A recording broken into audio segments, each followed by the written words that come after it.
Volume 1, capítulo 44. Pânico entre os Kauravas.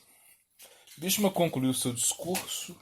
Nara e Narayana nascem repetidamente neste mundo, de forma a aniquilar os homens perversos e demoníacos.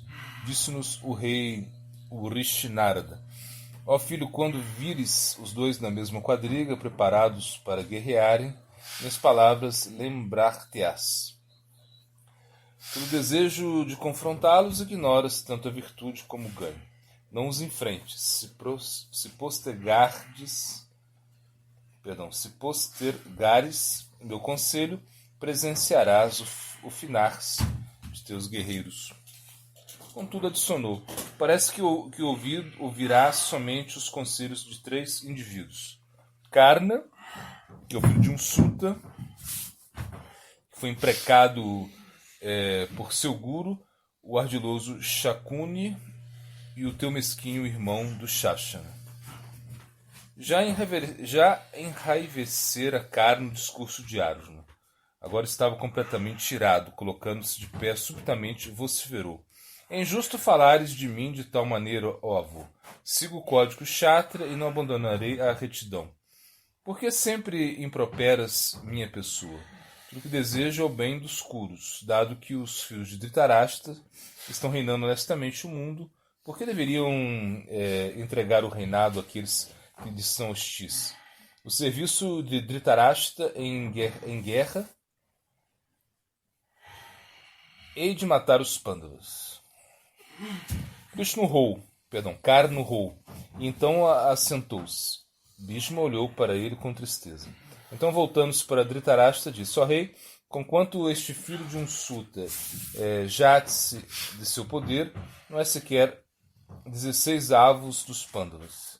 Vossa Majestade deve saber que semelhante tolo é fortemente responsável pela calamidade prestes a cometer os seus filhos de Vossa Majestade. Encorajado por suas promessas vazias, Duryodhana está disposto a embater-se com Arjuna. O inepto filho de Vossa Majestade, confiando em Karna, os Pandas vituperou. Que tão presunçoso o homem pode lograr que ao mesmo se aproxime de tudo o que granjeou Arjuna? O que poderia fazer, haja vista que Arjuna matou seu irmão no combatimento contra os Matsyas? O que ele fez quando o filho de Vossa Majestade foi raptado pelos Gandharvas? Não obstante, bufa como um touro nesta assembleia. Alheio à probidade e ao ganho, simplesmente diz o que quer que venha à sua mente. Bhishma sentou-se, Karna manteve-se de cabeça baixa e nada disse. O verbo de Bhishma feria-o profundamente e ansiava pela oportunidade de provar que estava errado. Quando antes pudesse batalhar contra Arjuna, melhor seria. O próximo embate seria diferente, dado que a arma Shakti decidiria a disputa de uma vez por todas. Por que não levara consigo para Virata? De algum modo, não lhe ocorrera levá-la. Afinal, não esperava que encontraria com Arjuna agora, entretanto, não haveria de cometer o mesmo erro, e Bhishma seria calado. Drona ouvira atenciosamente tudo o que fora dito. Tomado a palavra no momento em que se mostrou oportuno, ergueu-se para melhor ser ouvido. Com o olhar voltado para Dhritarashtra,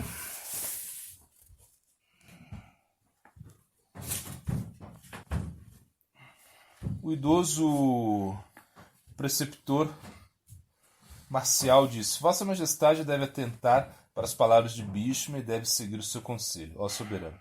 Vossa Majestade não se deve deixar ser guiado por aqueles que cobiçam riquezas e são escravos do desejo. A paz com os Pandavas é, sem qualquer incerteza, a melhor escolha. Que Arjuna nos disse através de Sanjaya indubitavelmente se dará caso lutemos. Em todos os 3 mundos, ninguém é êximo em arqueria como Arjuna. Drona, Bhishma, Vidura, cada um deles olhava com grandes expectativas para Dhritarashtra. O vetusto monarca, entretanto, em silêncio manteve-se. Menosprezando os conselhos, solicitou a Sanjaya que repetisse o que disseram os demais Pandavas. O que disse o magnânimo Yudhishthira quando informado que havíamos ajuntado um vasto exército?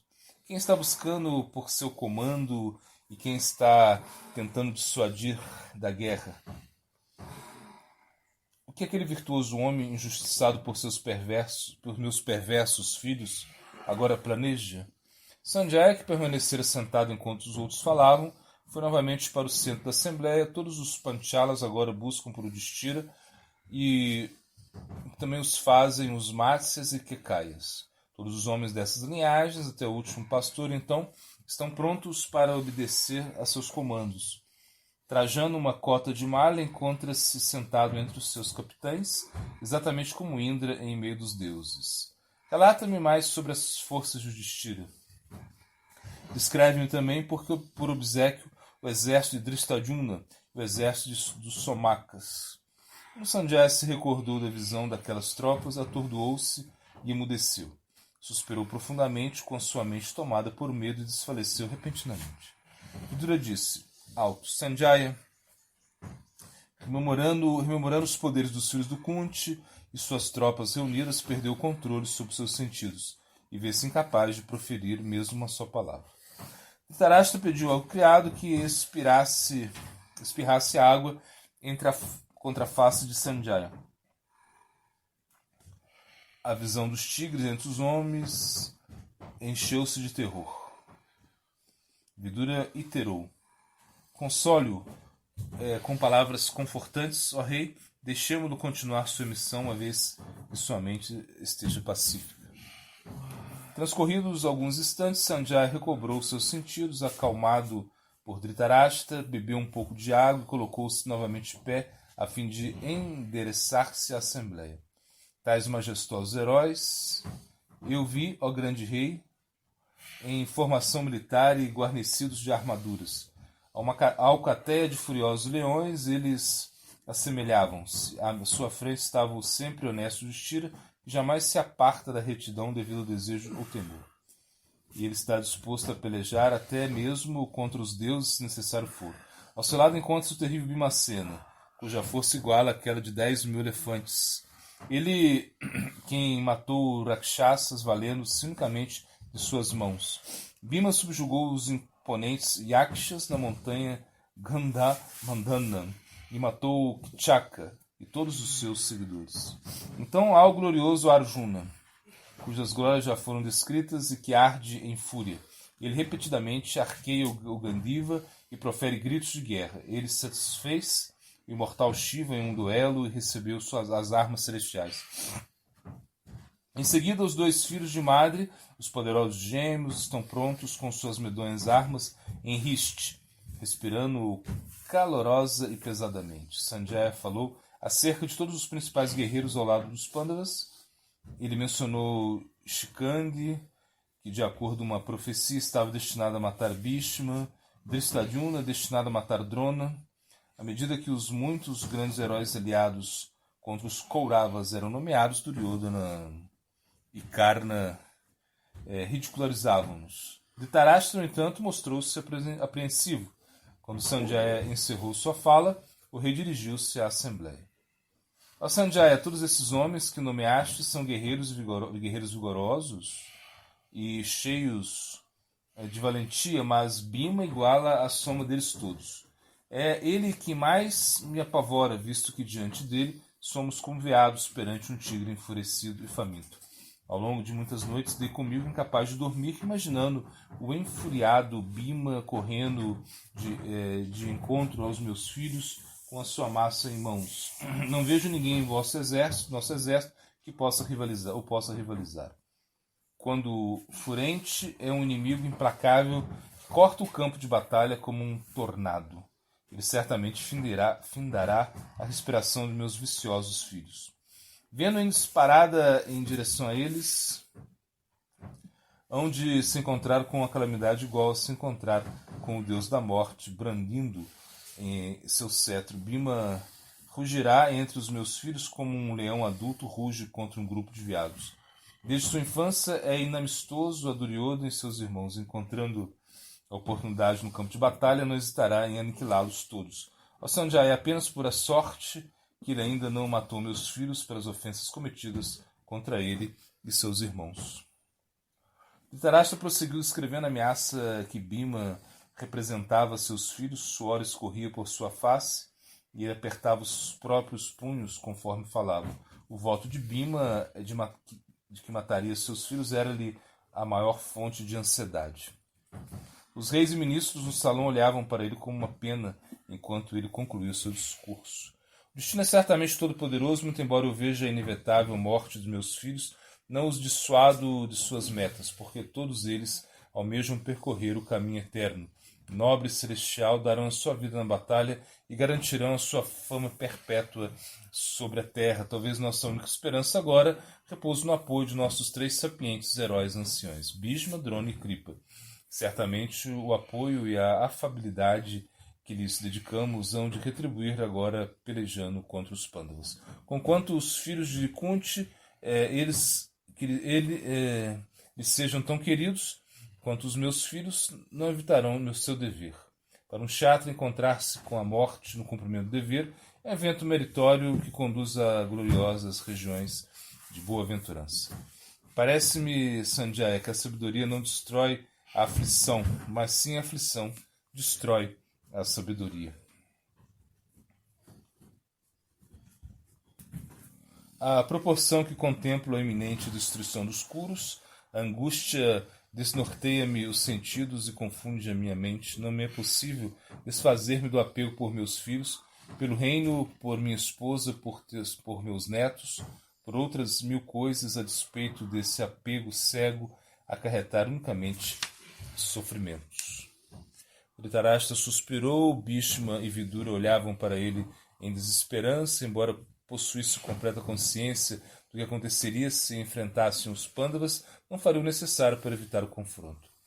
Tudo o que precisaria fazer seria ordenar a seus filhos que cessassem as hostilidades em decorrência do que a guerra terminaria antes de começar. Apesar de Duryodhana exercer as funções de monarca, seu pai ainda ocupava o trono como chefe do Estado. Se o rei exigisse que o príncipe se congregasse com os Pandavas, seria obrigado a obedecer. Dhritarashtra, contudo, não mostrou qualquer indício que apresentaria essa ordem, senão que parecia conformado em causar a morte e a destruição de todos que lhe eram queridos. Os 2 ministros se entreolharam, sem esperanças, conforme o rei dava continuidade à sua fala. Esta grande calamidade que agora se faz diante dos Kurus se deve ao jogo de dados. Meu filho é culpado em razão de ser deveras cobiçoso. Eis o trabalho do tempo eterno. Atado pelo tempo, vejo-me desamparado diante de minha própria ruína. O que posso fazer? Para onde irei? Ó Sanjaya, os tolos Kurus serão todos mortos pelo tempo e nada posso fazer quanto a isso. Receberei as novas de que meus 100 filhos foram mortos. Após o que ouvirei o sonoro prantear das mulheres. Somente eu permanecerei vivo, como a morte virá sobre mim. Assim como um incêndio avassalador consome a floresta seca, Bhima e Arjuna hão de consumir meu exército. O rei então descreveu a bravura de Arjuna, quem ele não considerava menos perigoso do que Bhima. Ele sabia que Arjuna era comprometido com a retidão e não mataria nenhum de seus filhos nem em respeito ao voto de Bhima, mas certamente haveria de restringir-se em relação ao restante das forças Kauravas. Conquanto nisto, eu pense dia e noite, desconheço um único guerreiro na terra que possa confrontar ao arco Gandiva. A voz de Dhritarashtra embargava-se em uma quase mudez. Alguém talvez considere que Karna ou Drona possa enfrentá-lo, mas minha opinião é destoante. Karna é descuidado e passional, e o preceptor é idoso e enfraquecido pela afeição de Arjuna. Ninguém pode matar Arjuna, tampouco uma batalha contra ele resultará em algo diferente de sua vitória. As autoridades nos garantem essa verdade e os Kurus testemunharam sua força com seus próprios olhos. Com Keshava a quadrigá-lo e com o Gandiva em suas mãos, Arjuna estará invencível no embate. Os tolos, sob o controle de Duryodhana, desconhecem isso. Quando um raio explode sobre a cabeça de alguém, algo reste. Quando em vez de um raio são flechas de Arjuna, entretanto nada restará. É-me possível vê-lo agora no olho de minha mente, atravessando nossas tropas e decapitando incontáveis guerreiros com suas flechas a voarem em todas as direções. Alguém haveria de ser possível afrentar a força combinada de Arjuna e Bhima e sobreviver, quem quer que a providência deseje ver destruído não poderá escapar. Ai de mim, o momento para a destruição dos Kurus é iminente.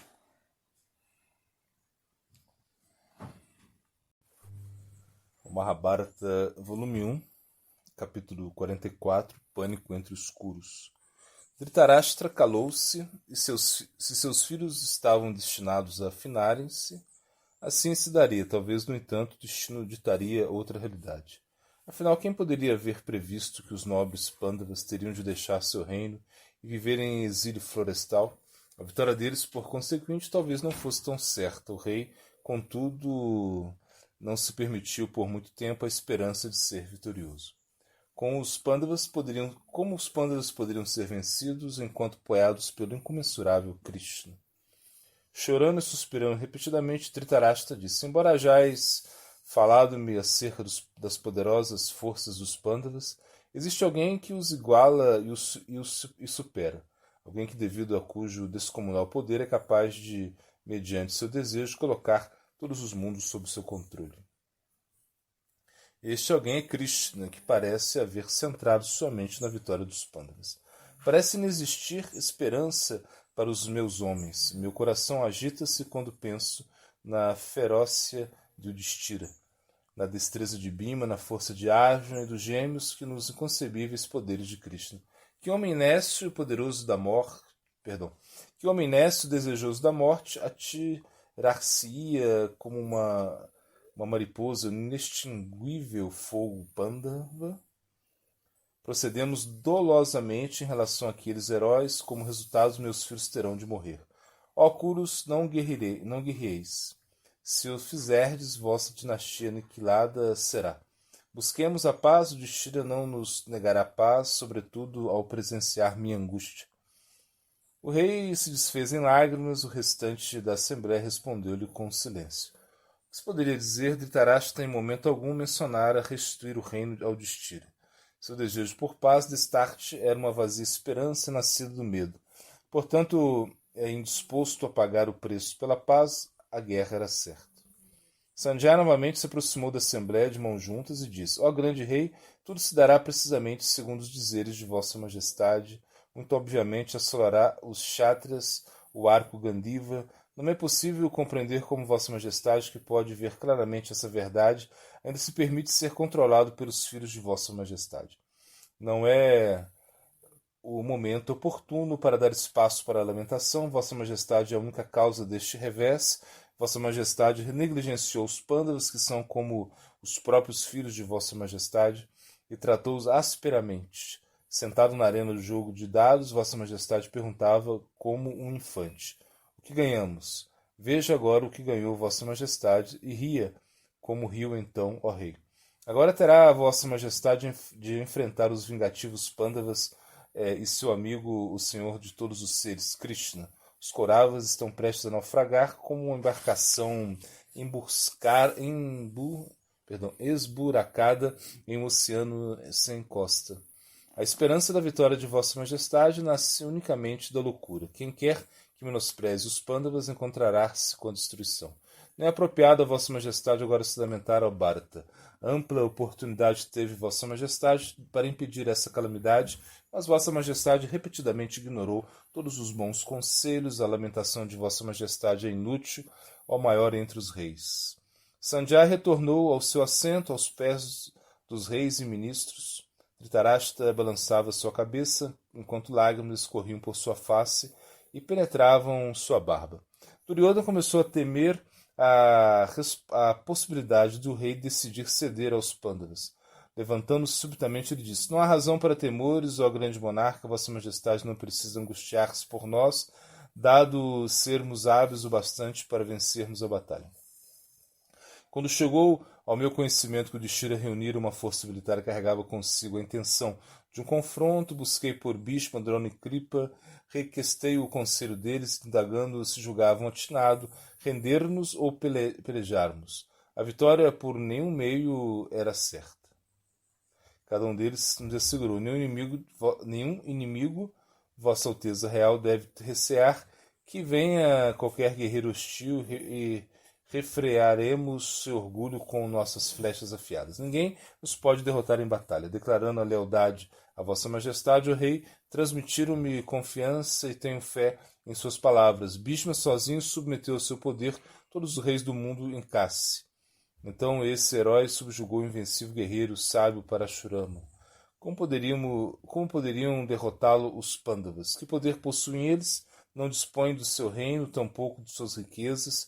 Nós somos os senhores da terra, agora é chegado o momento de reivindicarmos nossa supremacia e nossa legítima posição. Esse reino é de Vossa Majestade, ou melhor, dentre os homens, como poderíamos entregar ao inimigo? Como frequente, a opinião de Dhritarashtra viu-se remoldada por Duryodhana. Era verdade que Bhishma era um militante inexcedível, além de ser possuidor da bênção, que somente morreria quando assim o quisesse. Ninguém poderia ceifar-lhe a vida logo se declarasse a intenção de batalhar de todo o seu coração, nem tudo estaria perdido. O rei conteve suas lágrimas, conforme prosseguia Duryodhana.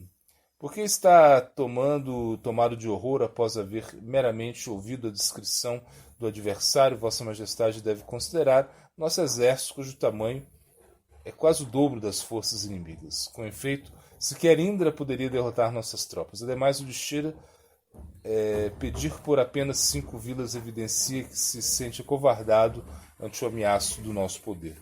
No concernente a Bhima, não o tema, ó rei, porque ninguém neste mundo é capaz de igualar minha perícia no uso da massa. Sou páreo até mesmo para Balarama, meu instrutor, e com um único golpe contra Bhima atirá-lo-ei na morada da morte. Está dentro das minhas capacidades despedaçar o monte Himavati. Anseio em bater-me com Bhima em batalha.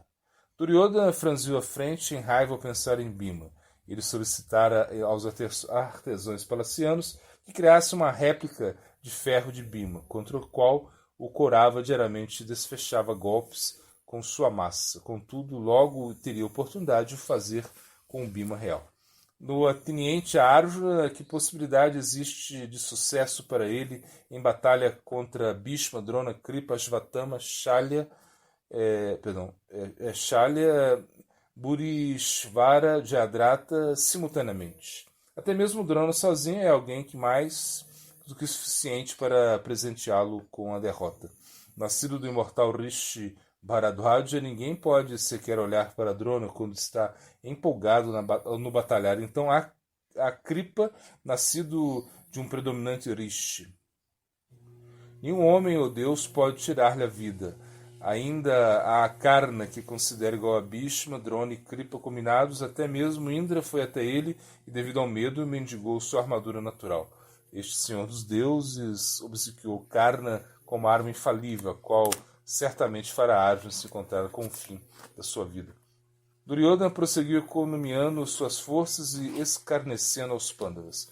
Nomeando seu pai para todos os reis em aliança com os Kauravas,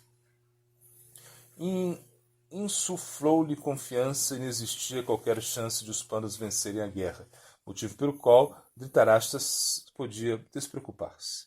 Em conclusão, Duryodhana perguntou a Sanjaya: com 7 divisões Akshahruni, o que o Yudhishthira espera conseguir? Ele realmente acredita ser possível lutar contra nós? Sanjaya sorriu. Yudhishthira e seus irmãos estão tão felizes. Não detectei qualquer sinal de medo em suas pessoas. Arjuna subiu em sua quadriga celestial quando eu estava prestes a partir e disse: vejo augúrios divinos e predizerem nossa vitória. Olhando para sua quadriga, assim como o raio se assenta dentro de uma nuvem, vi verdade nas palavras daquele príncipe de armadura. Com sarcasmo foi que Duryodhana riu. Está sempre louvando os Pandavas, os quais derrotei nos dados. Fala-me sobre a quadriga de Arjuna. Que sorte de cavalos puxa-no? E qual bandeira que essa quadriga ostenta? Duryodhana ouvira sobre a divina quadriga de Arjuna, com a qual Agni o mimoseara. Seus cavalos de batalha foram-lhe presenteados pelo líder dos Gandharvas, Chitrarata. Ele ouviu enquanto Sanjaya descrevia essa quadriga. É de origem celestial a quadriga de Arjuna e não pode ser obstruída. A mesma é puxada por cavalos brancos que cavalgam na velocidade do vento, tanto pela terra como pelo céu. Chitrarata conferiu-lhe a bênção de que sempre haveria 100 cavalos, independente de quantos fossem mortos. No pertinente à flâmula de Arjuna, prosseguiu: é-me quase impossível descrever essa criação de Vishvakarma que invoca uma ilusão celeste. A mesma se expande em todas as direções por mais 12 quilômetros. É impossível dizer do que é feita a bandeira, mas assimila-se a fumaça misturada ao fogo. Ela possui todas as cores do arco de Indra. O terrível macaco Hanuman senta-se na mesma, como o fazem também outros seres celestiais, de formas terríveis. Sanjaya escreveu então as quadrigas dos outros 4 Pandavas. Uma vez terminada essa exposição, Dhritarashtra disse: Ó Sanjaya, quais dos guerreiros Pandavas lutará contra qual dos meus homens? Drishtadyumna, aquele nascido do fogo, reservou Drona como seu adversário. Shikandi, seu irmão, escolheu Bhishma, ao passo que o honrado Yudhishthira determinou-se a matar Shalya, seu tio. Duryodhana e seus irmãos pertencem a Bhima. Karna, Ashvatthama, Jayadratha, Arjuna apontou para si. Quem quer que se declare invencível neste mundo, Arjuna também matará. Todos os netos de Vossa Majestade o rei terão Abhimanyu para confronto. O Solerte Shakuni será alvo de Saradeva, enquanto Nakula pelejará com Uluka, o filho de Shakuni, bem como contra as hordas de guerreiros montanheses que ele lidera. Ó líder dos homens, todos os governantes e armipotentes do exército de Vossa Majestade já foram jurados um a um, ou outro por dos Pandavas e seus seguidores. Destarte, faça sem tardar o que tem de ser feito, porquanto a batalha logo terá início. Dhritarashtra novamente deu consigo temeroso, com sua mente oscilando entre esperança e desespero. Trêmulo, retomou a palavra. Meus tolos filhos, todos os quais hão de enfrentar Bhima, já deixaram desistir. A vida de todos os demais monarcas será ceifada pelo arco Gandiva. Assim como as mariposas perecem quando entram no fogo. Vejo meu exército completamente derrotado pelos Pandavas. Quem tornei meus inimigos? As forças de Yudhishthira como um formidável oceano, o qual o filho deseja cruzar ajudando-se de seus 2 braços. Sequer o próprio Indra poderia opor-se a tais heróis, que são sóbrios e centrados na batalha e capazes de esfalecer os Himalaias. Ai de mim, meu perverso filho deseja confrontá-los, ignorando meus protestos. Duryodhana colocou-se de pé, ambos os contendedores são mortais. Por que, então, Vossa Majestade imputa a vitória somente a eles? Pense novamente nos heróis prontos para lutar ao nosso lado, os quais não poderiam ser subjugados nem mesmo pelo esforço combinado dos deuses. O que dizer dos insignificantes Pandavas? Ó meu genitor, não considero os Pandavas hábeis sequer para olharem em direção às nossas forças. Os reis e os governantes, que são bem-querentes da minha pessoa, dominarão os Pandavas, assim como uma armadilha domina um veado. Juntamente com todos os seus seguidores, acabar-se-ão.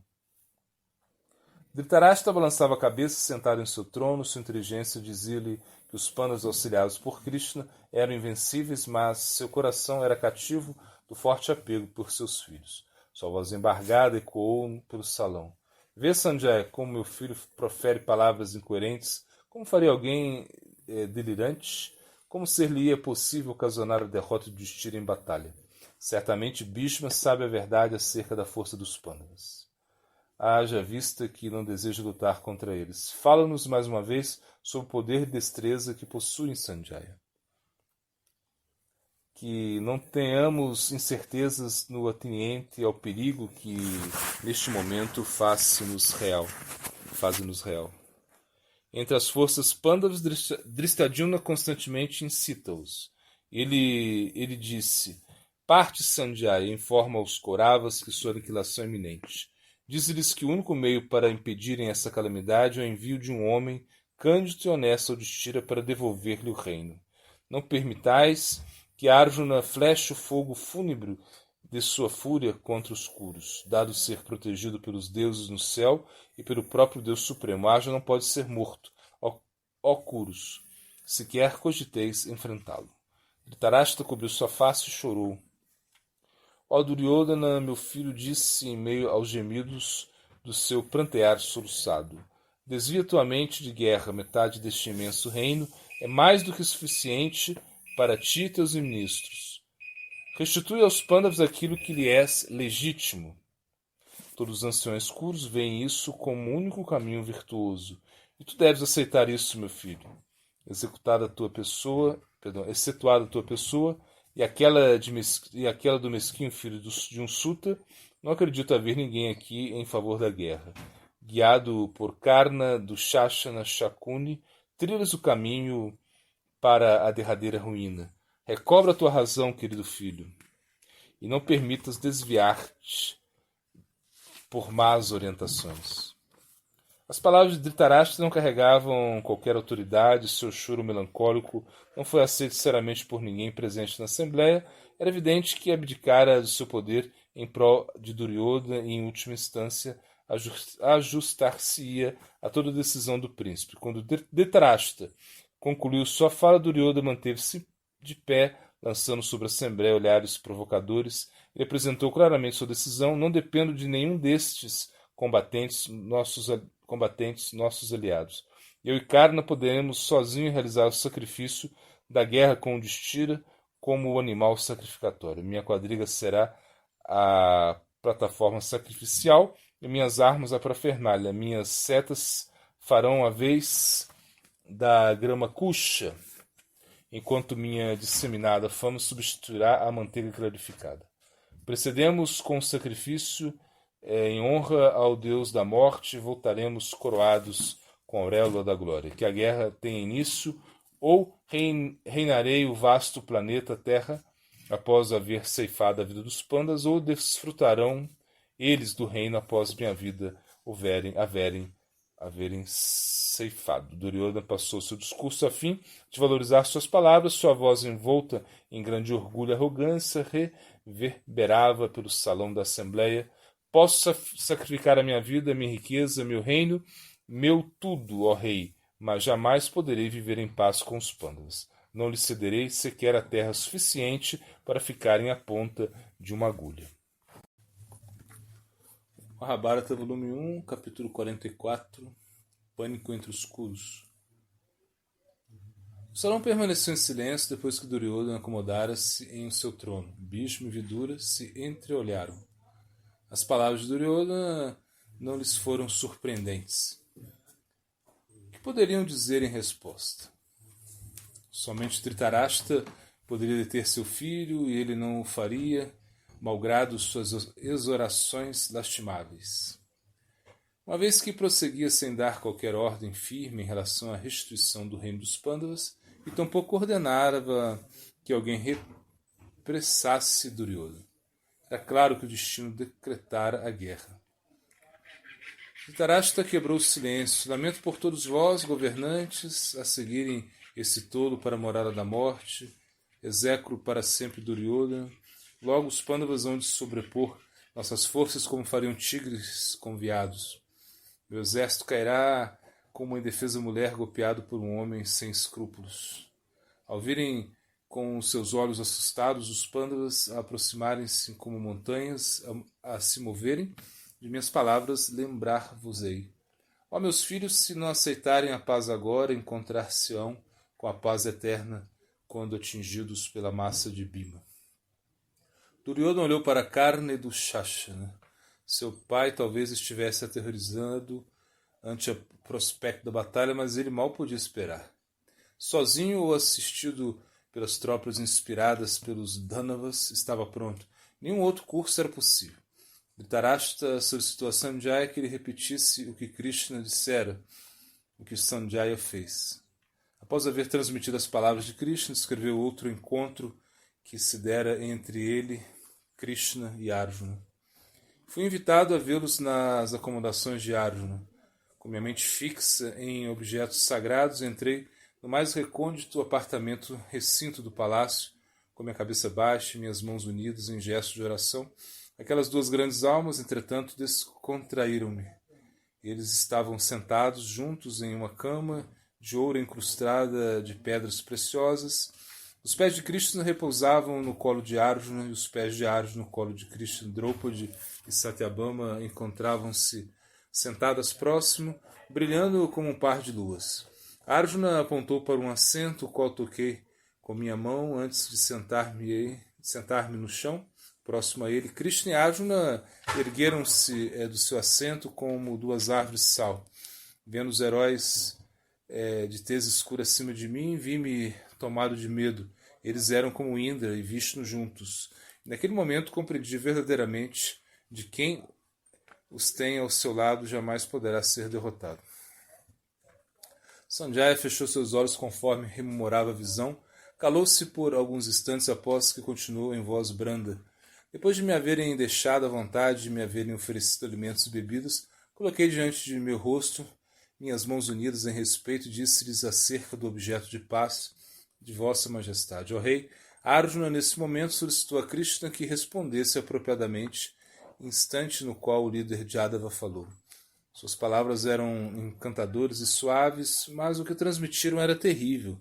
Foram calculadas de sorte a inspirar medo nos corações dos filhos de Vossa Majestade. Ele disse: ó Sanjaya, diz isso perante Dhritarashtra e todos os líderes curos após lhe haver oferecido os devidos respeitos, indagado acerca do seu bem-estar. Informa-lhes que sem demora devem realizar sacrifícios auspiciosos e fazerem grandes doações em caridades aos brahmanos. Então, devem se divertir com suas esposas e com seus filhos, porquanto logo há de recair sobre suas cabeças uma grande calamidade. Medito em minha dívida para com Draupadi, ainda não quitada, aquela casta mulher comprou-me para sempre quando em meio dos curos que sua pessoa afligiam, exclamou: ó Govinda. Lágrimas cascatearam pela face de Sanjaya em decorrência da lembrança de como Krishna se entregara completamente a quem quer que o buscasse por seu refúgio. Krishna então proferiu as seguintes palavras: os curos inimizaram-se com o portador do arco Gandiva, tendo-me Destarte também como seu inimigo. Quem poderia ousar desafiar-nos em batalha, mesmo se apoiado pelos deuses, a menos que sua hora haja chegado? Alguém capaz de derrotar Arjuna também poderia erguer a terra com seus dois braços, bem como abrasar todas as criaturas e destruir os céus. Entre todas as criaturas dentro dos três mundos, não vejo ninguém igual a Arjuna na arte de guerra. Certamente o confronto com o reino Matsya foi suficiente evidência para isso. O que dizer do embate com os Danavas no mundo inferior? Força, agilidade, bravura, leveza, infatigável energia, paciência sempre habitam em Arjuna e ninguém mais. Considerai acerca de tudo isso antes de iniciardes qualquer desavença ou curos. Sanjaya então cientificou os curos de que Krishna planejava comparecer pessoalmente a Hastinapura de sorte a encorajar a paz. Cabisbaixo mantia-se Dhritarashtra, mantivera-se acordado por uma longa noite, ponderando acerca do poder de Arjuna, tentando determinar se era possível sua neutralização por parte de algum dos guerreiros curos. Era difícil dizer. Agora que Arjuna se unira em batalha a Krishna, as chances de vitória mudaram drasticamente. O poder de Krishna era de impossível estimação. Os rishis descreviam-no como o senhor de todas as divindades, de modo que se opor a ele seria o mesmo que se opor aos próprios deuses. O rei cego exprimiu-se com apreensão. Essas descrições de Arjuna e Krishna somente aumentam minha convicção no concernente à insensatez da guerra. Ó Duryodhana, repensa. Considera como contra quem haverá de lutar. Grandes homens sempre quitam suas dívidas. Agni está endividado para com Arjuna devido à sua assistência em Kandava. E certamente há de prestar auxílio a Arjuna no descrime, que também o fará Dharma em aliança com seu filho. Com seu filho Udishthira.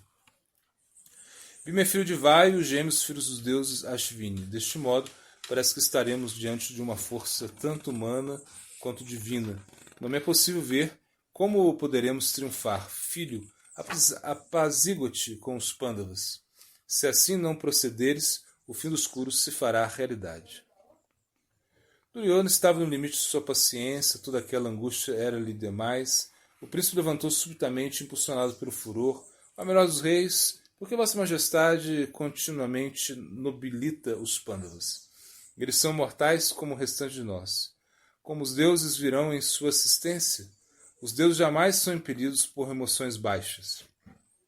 Antes de tudo, foi unicamente por meio da indiferença para com os desejos mundanos e por meio da ausência de avareza, ira e ódio que lograram suas posições no paraíso.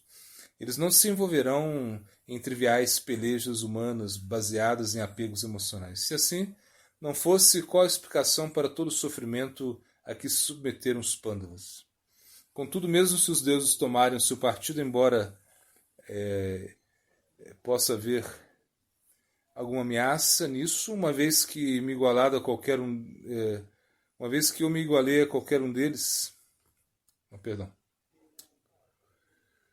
Contudo, mesmo se os deuses tomarem seu partido, que ameaça isso haveria de nos representar, uma vez que me igualo a qualquer um deles, através de meu poder místico, posso impedir o fogo de queimar, mesmo se este desejar consumir os 3 mundos. Com encantamentos posso solidificar a água, permitindo que as quadrigas e infantarias se movam sobre a mesma. Posso ainda despedaçar montanhas e fazer com que chovam pedras acompanhadas de grande ventania, exatamente como acontece no mundo da destruição. À proporção que se enaltecia, Duryodhana sentia-se revigorado. Ele balançava seus braços, fitava os reis na assembleia. Todos vós sabeis que em meu reino os deuses não fazem presentes calamidades naturais. Em consequência de minha proteção, sequer existem bestas amedrontadoras ou cobras para atacarem meus dependentes. Todos os cidadãos são dados à virtude e vivem pacificamente sob meu reinado. Nem os deuses, nem os asuras atrever-se-iam a adargar alguém que eu acaso odeie. Por que os deuses não me obstaram quando exilei os Pândavas ou quando privei de suas riquezas? Quem quer que eu deseje feliz ou miserável, invariavelmente dará comigo de acordo com o meu desejar, visto que jamais se frustram meus objetivos. Ó soberano, minhas palavras não se revelarão em verdades. Neste mundo que testemunha minha fama e glória, sou conhecido como alguém veraz. Digo isso naturalmente apenas para consolar Vossa Majestade e não para me auto-engrandecer. Portanto, tenha Vossa Majestade a certeza de que logo receberá as novas de que foram derrotados os Pândavas. Porque sou-lhe superior em inteligência, vigor, coragem, sabedoria e destreza, destruí-lo-eis. Duryodhana, que então estava no centro do salão, voltou a passos largos para o seu assento. Karna aplaudiu, levantou-se a fim de falar, desrespeitando Dhritarashtra, que erguera sua mão indicando que gostaria de responder. A assembleia retumbou a voz de Karna. Encarregar-me-ei da morte dos Pândavas. Recebi de Parashurama a Brahmastra e de Indra recebi a Shakti. Lançando mão dessas 2 armas, hei de aniquilar os filhos de Pandava. Todos os demais Kurus podem ficar com Duryodhana de forma a defensá-lo. Os Pandavas ficam a meu encargo. Bhishma riu alto e demoradamente. O que estás dizendo, Karna? Tua discriminação seguramente foi entorpecida pela morte que agora se aproxima de ti. Recordando-se do incidente do incêndio de Kandava, deves te conter, grande tolo, tua arma Shakti, a da qual tanto te orgulho, será reduzida a cinzas quando o disco de Krishna acertá-la. A pessoa suprema já exterminou inimigos muito maiores do que a tua pessoa. Karna, ao se encontrar com ele e Arjuna, tu e todas as tuas armas encontrar-se-ão com a ruína. Bhishma relembrou a Karna como fora amaldiçoado por Parashurama, se esquecer dos encantamentos para invocar a Brahmastra no momento em que mais precisasse dessa lembrança. Karna embaiu o sábio, de modo a fazê-lo acreditar que era um Brahmana, para assim receber suas ensinanças Quando Parashurama descobriu a mentira, tirou sobre ele essa imprecação. Karna não se veria capaz de valer-se da arma Brahmastra quando diante do iminente perigo, e Arjuna certamente teria dificuldade, Arjuna não teria dificuldade similar. Karna rosnou. Teu louvor a Krishna é atinado, ó avô. Sei que é grandessíssimo, mais grandioso até mesmo que tua descrição, mas não me é mais possível tolerar tuas palavras cruéis contra mim. Ouve agora o resultado de tua aspereza. Não batalharei enquanto estiveres presente, senão que baixarei minhas armas até que te baixes morto no campo de batalha, então o mundo verá minha bravura. Karna deixou o salão com a imponência de uma tempestade. Bhishma riu novamente e voltou-se para Duryodhana. O filho do Suta é um homem que honra a sua palavra. Agora, como cumprirá a sua promessa de devastar as tropas inimigas? Nessa assembleia, ouviu dizer: todos vós aqui presentes hão de testemunhar. Repetidamente matarei milhares e dezenas de milhares de soldados antagonistas. Como fará agora? Trata-se de alguém passional e soberbo. No exato instante em que mentiu para o santo Rishi Parashurama, perdeu toda a virtude e todo o mérito ascético. Duryodhana ficou perplexo ante a repentina partida de Karna, mas com o rosto inexpressivo repetiu que não dependia de ninguém.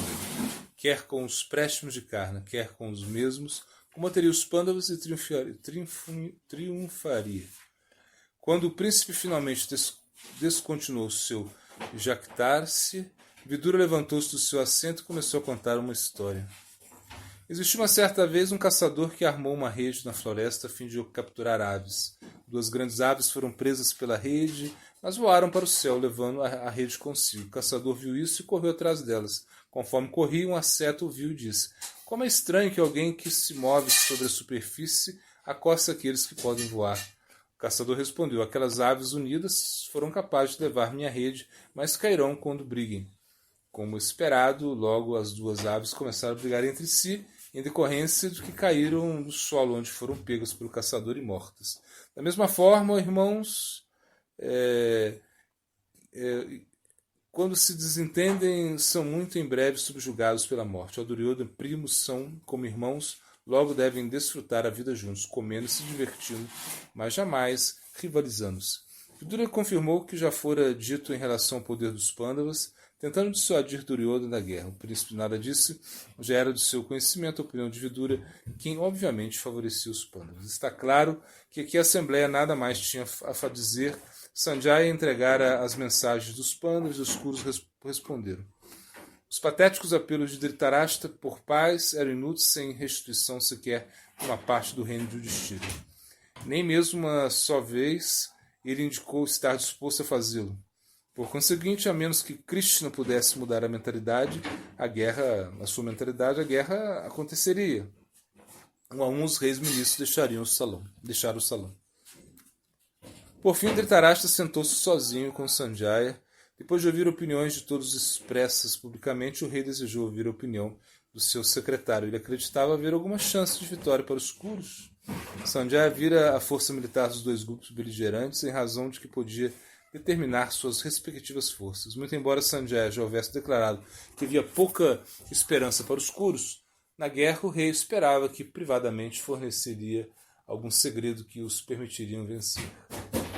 Sanjaya disse que Dhritarashtra o percebia como inclinado aos filhos de Pandu. Temia que falasse sozinho com o rei. Sua opinião poderia não ser devidamente estimada. Ele de start indagou se poderia chamar por Vyasadeva, que estava presente no palácio naquele momento. Se Dhritarashtra visse que o sapiente Rishi concordava com a opinião de Sanjaya, talvez dedicasse maior apreço ao mesmo. O rei anuiu e também convidou a Gandhari, sua esposa, a estar presente. Quando ambos, Vyasadeva e Gandhari, se haviam sentado próximo ao rei, Sanjaya dirigiu a palavra ao seu mestre espiritual. Ó meu senhor, por obséquio, confere-me a permissão de, em tua presença, endereçar-me ao rei, o qual me inquiriu acerca do poder dos Pândavas. Vyasadeva ergueu sua mão direita em sinal de bênção a Sanjaya. Deves descrever a sua majestade tudo sobre Krishna, haja vista que ele é o verdadeiro poder dos Pândavas. Com as palmas de suas mãos unidas, Sanjaya diz: Ó soberano, repetidamente Vossa Majestade indagou acerca dos pontos fortes e das fraquezas dos Pandavas. A força deles pode ser mensurada simplesmente mensurando a força de Govinda, a qual desconhece limites. Se o mundo inteiro fosse colocado de um lado Janardana do outro, ele venceria o mundo com sua força, porquanto pode reduzir as cinzas da terra e todas as suas criaturas em um instante. Onde há verdade, não há retidão. Onde há verdade, há retidão. E virtude. Onde há modéstia, onde há humanidade, ali Krishna encontrar-se-á. E onde quer que Cristo esteja, haverá vitória. Ele é a alma de todos os seres, cujo advento se dá neste mundo com uma peça teatral. Os Pandavas são meramente os instrumentos do seu desejo, e esse ser onipotente deseja aniquilar os elementos depravados e religiosos deste mundo. Ó Rei, os filhos de Vossa Majestade são tais elementos. Dhritarashtra buscou a mão de sua esposa, a qual apertou com firmeza. Sanjaya continuou: Keshava é o senhor do tempo, da morte, das entidades vivas, móveis e inertes. Aparecendo como um homem comum por meio de sua própria energia, vem a este mundo. Aquele que o conhece não se ilude. O idoso monarca mostrou-se curioso, desejoso de ouvir mais sobre Krishna. Sempre soube que seu secretário aceitava Krishna como a deidade suprema. Sanjaya era discípulo de Vyasadeva, que pessoalmente também era adorador de Krishna. O rei trazia dúvidas em seu interior. Conquanto Krishna, por certo, fosse extraordinário, era embasbacante, como matara muitíssimos poderosos demônios, e todos os rishis exaltavam-no como divindade original. Parecia deveras humano. O rei perguntou: Por que aceitas Krishna como Deus Supremo? Por que conheces assim e eu não? Por bondade, explica-me isto, se consideras apropriado, Sanjaya. Quem é excessivamente apegado à matéria não pode conhecer essa grande personalidade. Sanjaya retornou: A tais indivíduos ele permanece um mistério, ou simplesmente não aceito como Deus. Não sou fascinado por coisas materiais e mantenho meus desejos sob controle. Ao mesmo tempo, estudo cuidadosamente os Vedas e ouço com grande fé os homens santos, tal como meu mestre espiritual Vyasadeva. Assim fui eu capaz de conhecer Keshava em alguma extensão. Também pode Vossa Majestade lograr esse saber, ó Rei. Refugia-se em Krishna, porquanto ele é maior bem-querente de Vossa Majestade. Vossa Majestade não deve rejeitar Krishna ou seu aconselhamento. O tolo descendente de Vossa Majestade é destituído de fé em Krishna e conduzirá Vossa Majestade os curos à destruição. Gandharya Anuil. Tar-no-ás certamente a destruição, nosso perverso filho, porque é ínvido, vaidoso, jamais dá ouvidos ao aconselhar daqueles que lhes são mais velhos. Após haver ampliado o júbilo de homens maus e haver reduzido a felicidade minha nas mãos de Bhima, morrerá. Somente então se lembrará das palavras de seu pai. Vyasadeva, sentado sob um assento elevado e espargido de almofadas de seda, disse: Ó Rei, Vossa Majestade é querido a Krishna. Ouça meu parecer, Vossa Majestade deve se instruir zelosamente com Sanjaya, que pode dizer a Vossa Majestade o caminho pelo qual Krishna pode ser conhecido e aceito como refúgio. Unicamente devido ao excessivo objeto de ódio, desejo e ódio, é negado aos homens o conhecimento acerca de Deus. Cobiçando riqueza e reputação neste mundo, quase todos os homens não estão por completo absortos em ilusão, em consequência do que são submetidos à morte vezes e mais vezes. Um homem sábio, portanto, abandona todo apego e adere ao caminho da liberação, o qual por fim conduz a Krishna. Dhritarashtra pediu a Sanjaya que lhe escrevesse tal caminho. Após curvar-se perante Vyasadeva, Sanjaya disse: O controle sensorial é o começo do caminho. A realização de sacrifícios sem controle dos sentidos não permitirá que Vossa Majestade conheça Deus. A renúncia aos desejos sensuais surge do despertar do verdadeiro conhecimento, que nasce da sabedoria. Granjeia-se sabedoria por experiência e por ouvir os sábios. Verdadeira sabedoria é o controle dos sentidos. Alguém com sentidos controlados experienciará o gozo dentro de si enquanto percorre o caminho da autorrealização. Mediante esse caminho, Vossa Majestade pode alcançar Keshava, ó Rei. Siga o caminho com o genuíno desejo de conhecer e agradar essa mais antiga das deidades, o sucesso estará assegurado. Dhritarashtra requestou ao seu secretário que lhe dissesse mais sobre atributos e qualidades de Krishna. Sanjaya descreveu-lhe os vários nomes de Krishna, seus diferentes significados, os quais o descrevem como criador, mantenedor e, por fim, destruidor de tudo que é material e espiritual. Depois de haver escutado semelhantes descrições, Dhritarashtra viu-se pensativo, ele dispensou Sanjaya, e depois que Vyasadeva também o deixara, permaneceu sentado apenas com sua esposa como companhia. O ancião rei estava perplexo. Não lhe era possível negar a supremacia de Krishna, visto que as descrições de Sanjaya, apoiadas por Vyasadeva, eram lúcidas e livres de imperfeições. Era evidente que antagonizar Krishna e aqueles amparados por sua pessoa resultaria em derrota. Contudo, se era o desejo de Krishna que os Kurus fossem destruídos, o que poderia ser feito? Parecia que todas as suas ações eram infrutíferas em face do plano divino do Senhor. Ali sentado, Dhritarashtra suspirava com as mãos sobre o queixo. Era realmente o desejo de Krishna que seus filhos, parentes e amigos fossem todos aniquilados? Por que então estava prestes a fazer-se presente em Hastinapura a fim de tentar estabelecer a paz? Ali estava uma incógnita insolúvel ao cego monarca.